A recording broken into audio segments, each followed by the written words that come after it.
আসসালামু আলাইকুম। আশা করি সবাই অনেক ভালো আছেন। পঞ্চম শ্রেণীর আরও একটি নতুন গণিত ক্লাসে সবাইকে স্বাগতম। আজকের ক্লাসে আমরা পৃষ্ঠা নং 5 থেকে পড়ব। খেয়াল করো পৃষ্ঠা নং 5 এ প্রথমেই এখানে একটি প্রশ্ন করা আছে। প্রশ্নটি আমরা একটু মনোযোগ দিয়ে খেয়াল করি। এখানে একটি গুণ দেওয়া আছে, বলেছে গুণটি আমরা কিভাবে করব। এই গুণে যে দুটি সংখ্যা আছে, সংখ্যা দুটির মধ্যে এখানে এককের ঘরে এবং দশকের ঘরে দুটি শূন্য আছে। এখানেও এককের ঘরে এবং দশকের ঘরে দুটি শূন্য আছে। মূলত এই যে শূন্য আছে, এই শূন্য থাকলে আমরা কিভাবে সহজে গুণ করতে পারবো সেটা খুঁজে এখানে আমরা বের করব এবং সহজে গুণ করব। ঠিক আছে, খেয়াল করো এই যে যখন এরকম শূন্য থাকবে তখন এই শূন্য দুটি বাদ দিয়ে, এই যে দেখো এখানে শূন্য দুটি বাদ দিয়ে শুধুমাত্র সংখ্যা দুটি নিয়ে এখানে গুণটা করে গুণফলটা বের করা হয়েছে। গুণফলটা এই যে এখানে ৭৪ এবং ২৯ এর গুণফল বের করা হয়েছে। তারপর যে কাজটা করা হয়েছে, এখান থেকে দুটি শূন্য, এখান থেকে দুটি শূন্য, মোট কয়টি শূন্য? 4টি শূন্য। তো 4টি শূন্য দিয়ে যে সংখ্যা হয় সেটা কি? সেটা হচ্ছে 10,000। তারপর 10,000 দিয়ে গুণ করে, অর্থাৎ 4টি শূন্য এখান থেকে ডান দিকে দিয়ে পুরো সংখ্যাটার গুণফল বের করা হয়েছে। পুরো সংখ্যাটার গুণফল এখানে বের করা হয়েছে। অর্থাৎ এই গুণফলটা হচ্ছে মূলত এই দুটি সংখ্যার গুণফল এখানে বের করা হয়েছে। ঠিক আছে, তাহলে আমরা এখানে কি বুঝতে পারলাম? আমরা এখানে বুঝতে পারলাম যে যদি এমন সংখ্যা থাকে যাদের ডান দিকে শূন্য থাকে, প্রথমে আমরা সেই শূন্যগুলোকে বাদ দিয়ে শূন্য ছাড়া যেই সংখ্যাগুলো থাকে সেই সংখ্যাগুলোর গুণ করব। তারপর শেষে আমরা যে কয়টা শূন্য বাদ দিয়েছি সেই কয়টা শূন্য যুক্ত করে দিব। এই বিষয়টা কিভাবে হলো সেটা যদি আমরা একটু বুঝতে চাই, তাহলে এখানে আমরা একটু খেয়াল করলেই এই জিনিসটা আমরা বুঝতে পারবো। খেয়াল করে এই যে ৭,৪০০ আর ২,৯০০ এই দুটি সংখ্যার গুণ করার কথাই তো বলা হচ্ছে। ৭,৪০০ মানে কি? ৭৪ গুণ ১০০, তাই না? এই যে দেখো ৭৪ গুণ ১০০ কীভাবে? ৭৪ একে ৭৪, সাথে দুটা শূন্য। আবার এখানে ২,৯০০, এটাকে আমরা কি ২৯ গুণ ১০০ লিখতে পারি। ঠিক আছে, তাহলে এখানে আছে ১০০, আবার এখানেও আছে ১০০। তো এই ১০০ দুটাকে এইখানে আলাদাভাবে লেখা হয়েছে। আর এই যে দুটি সংখ্যা যে আছে ৭৪ আর হচ্ছে ২৯, এই দুটি সংখ্যার গুণফল এইখানে লেখা হয়েছে। ঠিক আছে, এখন যেটা করা হয়েছে, প্রথমেই এই দুটি সংখ্যার গুণফল বের করা হয়েছে, সেটা হচ্ছে ২,১৪৬। আর ১০০ যদি গুণ করি তাহলে কত হবে? ১ একে ১ আর 4টা শূন্য, ১ একে ১ আর 4টা শূন্য মানে হচ্ছে 10,000। এখন এই দুটি সংখ্যা গুণ করলে, অর্থাৎ ২,১৪৬ আর 10,000 গুণ করলে আমরা এই ফলাফলটি পাবো। ঠিক আছে, তো এখন কি দাঁড়ালো? আমরা সহজে যদি মনে রাখতে চাই তাহলে প্রথমেই আমরা ডান দিকে শূন্যগুলো বাদ দিব, বাকি সংখ্যাগুলো প্রথমে গুণ করব, তারপর আমরা শূন্যগুলো গণনা করে করে বসিয়ে দিলেই আমরা ফলাফল পেয়ে যাব। এটা আরও সহজেই বুঝতে পারবা এই উদাহরণটা দেখলে। খেয়াল করো, এখানে আমরা এই যে দুটি সংখ্যা দেখতে পাচ্ছি, একটা হচ্ছে ৪৯,৭৩০ আর এটা হচ্ছে ৯,৮০০। তো এইখানে খেয়াল করো, এখানে ডান দিকে শূন্য আছে একটা, আর এইখানে ডান দিকে শূন্য আছে কি? দুইটা। তো এই যে দুইটার একটা, এই 3টা শূন্য এখানে দেখো আলাদা করা হয়েছে। বাকি যে সংখ্যাগুলো আছে এই সংখ্যাগুলোর গুণফল আমরা যেভাবে গুণ করা শিখেছি সেইভাবে এখানে গুণফল বের করা হয়েছে। তারপর এই যে 3টা শূন্য আমরা আলাদা করেছি, এই 3টা শূন্যকে এই যে গণনা করে এখানে 3টা শূন্য বসিয়ে দেওয়া হয়েছে। তাহলে এই যে এটাই হচ্ছে আমাদের কাঙ্ক্ষিত গুণফল। আমাদের কিন্তু শূন্য দিয়ে আর গুণ করা লাগলো না, আমরা সহজেই ছোট করে নিয়ে আসলাম গুণফলটাকে।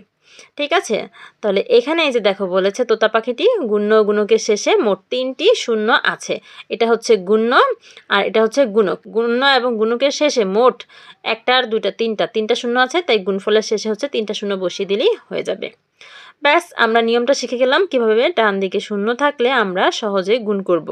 তো এই নিয়মে আমাদের এইখানে যে অঙ্কগুলো আছে 6টা, এই অঙ্কগুলো করতে হবে। খেয়াল করো 1 নংয়ে আছে, 1 নংয়ের যে প্রশ্নটা আছে আমরা প্রথমেই প্রশ্নটা তুলে নিব। 1 নংয়ে আছে কি বলতো? 1 নংয়ে আছে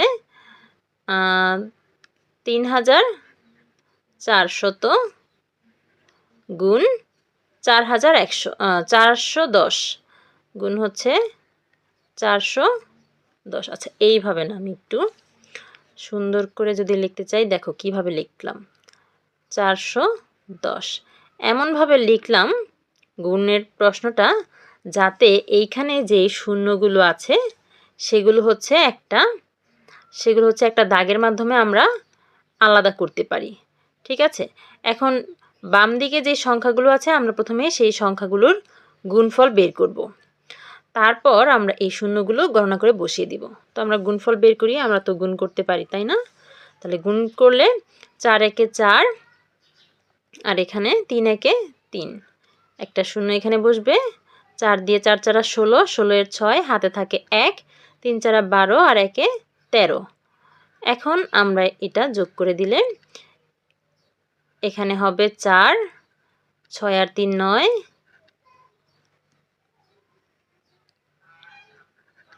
এখানে আছে 3 আর এখানে 1। এখন এখানে কয়টা শূন্য আছে? একটা, দুইটা, তিনটা। এই তিনটা শূন্য আমরা এখানে বসিয়ে দিব। তাহলে আমরা গুণফল পেয়ে গেলাম। এই যে এটাই হচ্ছে গুণফল। 1 নং কিন্তু শেষ। এরপর আমরা যদি 2 নং করতে চাই, 2 নং এর প্রশ্নটা কি আছে? 3300 গুণ হচ্ছে 200। 200, দেখো এইভাবে প্রশ্নটা উঠাবে যাতে শূন্যগুলো সব একদিকে থাকে। হ্যাঁ, এখানে দুইটা শূন্য আছে না, তাহলে এই দুইটা শূন্য এই যে এখান থেকে লিখলেই আমরা একদিকে রাখতে পারবো শূন্যগুলো। গুণ। এখন কি করব আমরা?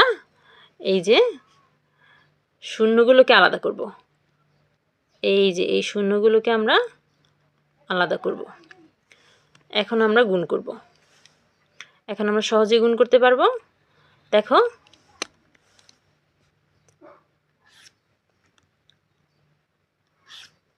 যদি গুণ করি তাহলে 3 দুগুণে 6, এখানে 3 দুগুণে 6 আর এখানে শূন্য আছে কয়টা? একটা, দুইটা, তিনটা, চারটা।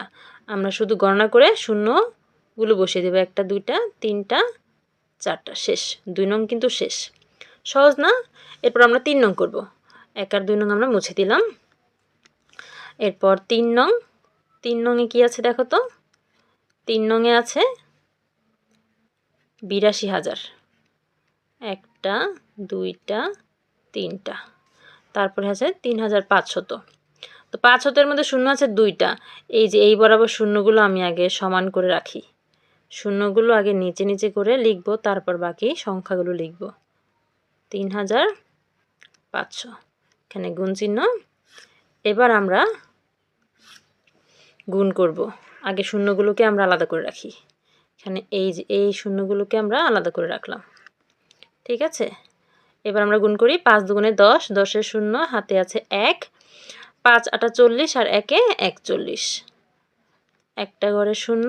তারপর 3 দুগুণে 6, 3 8 24, 3 8 24।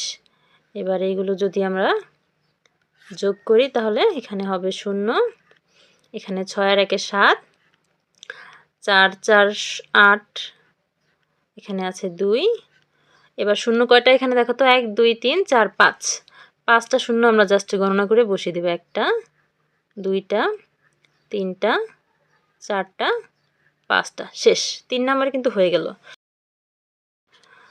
4 নম্বরে কি আছে? 16,000। 1 2 3টা শূন্য আর আছে কত? 9020। আচ্ছা, 20-এর মধ্যে একদম ডান দিকে কি একটা শূন্য আছে, তো এই একটা শূন্যকে আমরা এইখানে মিলিয়ে লিখব যাতে শূন্যগুলো একসাথে থাকে। তারপর বাকি সংখ্যাটা এইখানে লিখব। এখানে 2, এখানে 0 আর এখানে হচ্ছে 9। আচ্ছা, শূন্যটা আর একটু সুন্দর করে লিখি। এখানে 0 আর এখানে লিখব 9। এবার এইখানে আমরা গুণ চিহ্নটা দিব। খেয়াল করো, এবার আমরা প্রথমেই শূন্যগুলোকে আলাদা করি। এই যে এই শূন্যগুলোকে আলাদা করলাম। এরপর আমরা গুণটা করব।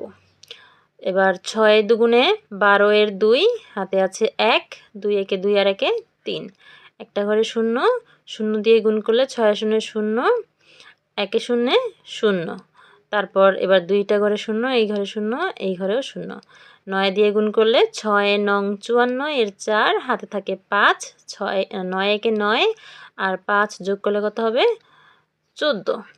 এবার আমরা যদি এগুলো যোগ করি, এখানে হবে 2, এখানে হবে 3, এখানে 4 আর 0 4, এখানেও 4, এখানে এই 1 নামিয়ে দিলাম।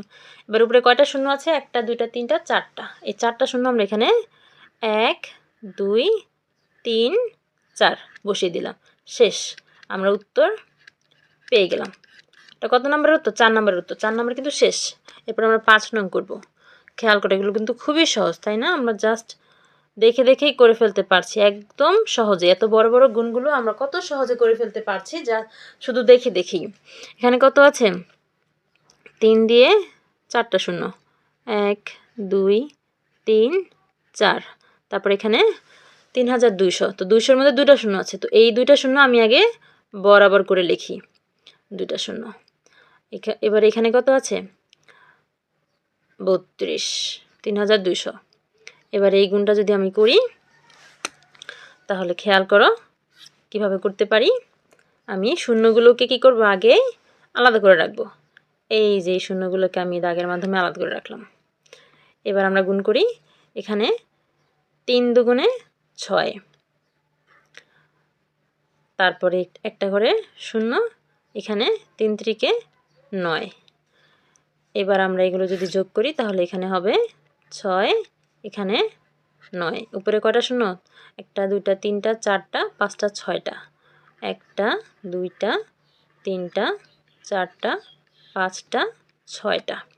ঠিক আছে, এইটা হচ্ছে উত্তর। খেয়াল করো এখানে এই যে 5 নাম্বারটা, এই গুণটা কিন্তু আমরা অন্য আরও একটা ভাবে করতে পারি। কিভাবে? খেয়াল করো, এখানে যেহেতু উপরে এটা হচ্ছে গুণ্য আর এটা গুণক, তাই না? তো ওই গুণ্য এর মধ্যে কি শূন্য বাদ দিয়ে মাত্র একটা অঙ্ক আছে, আর এই গুণকের মধ্যে শূন্য বাদ দিয়ে কি এখানে 2টা অঙ্ক আছে। তো এইটাকে যদি আমরা গুণ্য বানাই, অর্থাৎ গুণকটাকে আমরা গুণ্য বানাই আর গুণ্যটাকে গুণক বানাই, তাহলে কিন্তু সহজ হয়। কি বলতে চাচ্ছি বুঝিয়ে দিচ্ছি। এই পাশে এই যে এখানে একটু খেয়াল করো, আমি বুঝিয়ে দিচ্ছি। বলতে চাচ্ছি, যদি এটা তো গুণক, এটাকে আমি গুণ্য লিখব, তাহলে এটা আমি প্রথমে লিখব 3200, আর এটা হচ্ছে গুণ্য, এটাকে আমি গুণক বানাবো, অর্থাৎ এটা পরে লিখব। তাহলে এই শূন্যগুলো প্রথমে মিলিয়ে লিখতে হবে। 4টা শূন্য আছে না, এই যে এই বরাবর লিখতে হবে 1 2 3 4, আর এই 3টাকে লিখতে হবে এইখানে। আমি এমনভাবে লিখেছি যাতে শূন্যগুলো একই দিকে থাকে। ঠিক আছে, এবার শূন্যগুলোকে আমি আলাদা করে রাখবো। এবার আমি যদি গুণটা করি তাহলে এবার কিন্তু আমাদের জন্য সহজ হয় বিষয়টা। একটা লাইন কমে যায়। আমাদের কাজ হচ্ছে যত সহজে করা যায় সেই সহজ নিয়মটা খুঁজে বের করা। যত সহজে করা যায় সেই সহজ নিয়মটা খুঁজে বের করে। এবার 3 দুগুণে এখানে 6, 3 3-কে 9 গেল। এবার এখানে 2টা আর 4টা 6টা শূন্য আছে, 1টা 2টা 3টা 4টা 5টা 6টা, শেষ। এটাই উত্তর। আশা করি বুঝতে পেরেছ। আমাদের কাজ কি? যত সহজ নিয়ম আছে সেই সহজ নিয়মটা খুঁজে বের করে আমরা খালি উত্তরটা বের করে দেব। শেষ। 5 নাম্বার আমরা তাহলে 2 ভাবে করতে পারি। ঠিক আছে, এটা একভাবে, এটা একভাবে। ঠিক আছে, তোমাদের যেটা পছন্দ। 5 নাম্বারে এই যে এটাই মনে হয় বেশি সহজ, এইভাবে করলেও হবে। তারপর আমরা চলে যাব 6 নাম্বারে। 6 নাম্বার কি আছে খেয়াল করো, একদম সর্বশেষ অঙ্ক। 6 নাম্বারটা প্রথমে আমরা প্রশ্নটা তুলে নিব। 6 নাম্বারে আছে 48,000। 48 1 2 3 48,000। তারপর হচ্ছে 4050। তো 50-এর মধ্যে একটা শূন্য আছে, এই একটা শূন্য আমি বরাবর লিখব। তারপর কি এখানে 4, এখানে 0 আর এখানে লিখব 5। 4050। এখন আমি শূন্যগুলোকে প্রথমেই কি করব? আলাদা করে রাখব। শূন্যগুলোকে আলাদা করে রাখলাম। এবার আমি গুণ করি। 5 8 40-এর শূন্য, হাতে আছে 4, 4 5 20 আর 4 24। তারপর এককের ঘরে শূন্য, শূন্য দিয়ে গুণ করলে 8 শূন্য 0, 4 শূন্য 0। তারপর এককের ঘরে শূন্য, দশকের ঘরেও এককের ঘরে শূন্য, দশকের ঘরে শূন্য। 4 দিয়ে যদি গুণ করি তাহলে 4 8 কত? 32। 4 8 32-এর 2, হাতে 3, 4 4 16 আর 3 19। এবার আমরা এগুলো যোগ করলে এখানে 0 আসে, এখানে 4 0 0 0 যোগ করলে 4, 2 আর 2 হয় 4, এখানে আছে 9 আর এখানে আছে 9টা একটু সুন্দর করে লিখি 9, এখানে আছে 1। এবার এখানে কটা শূন্য বাদ দিয়েছি? 1 2 3 4, 4টা শূন্য, 1 2 3 4। বাস, আমাদের 6 নম্বরও শেষ, উত্তর বের করে ফেলেছি। বুঝতে পেরেছো? কত সহজ, তাই না? তো দেখো আমরা কিন্তু এই সব অঙ্কগুলো বুঝে বুঝে করে ফেললাম। তোমরা আশা করি বুঝতে পেরেছো। যদি কোথাও বুঝে না থাকো অবশ্যই কমেন্ট বক্সে কমেন্ট করবে কোথায় বুঝতে পারোনি। আর যদি বুঝে থাকো তাহলে অবশ্যই খাতার মধ্যে অঙ্কগুলো করবে। দেখা হবে পরের ক্লাসে নতুন কোনো ভিডিওতে। ততক্ষণ পর্যন্ত সকলেই ভালো থেকো, সুস্থ থেকো। আর গণিত বইয়ের সম্পূর্ণ অঙ্কগুলোর সমাধান একদম ফ্রিতে পেতে আমাদের সাথেই থেকো। আল্লাহ হাফেজ। আর পুরো গণিত বইয়ের সমাধান একদম ফ্রিতে পেতে আমাদের সাথেই থেকো। আল্লাহ হাফেজ।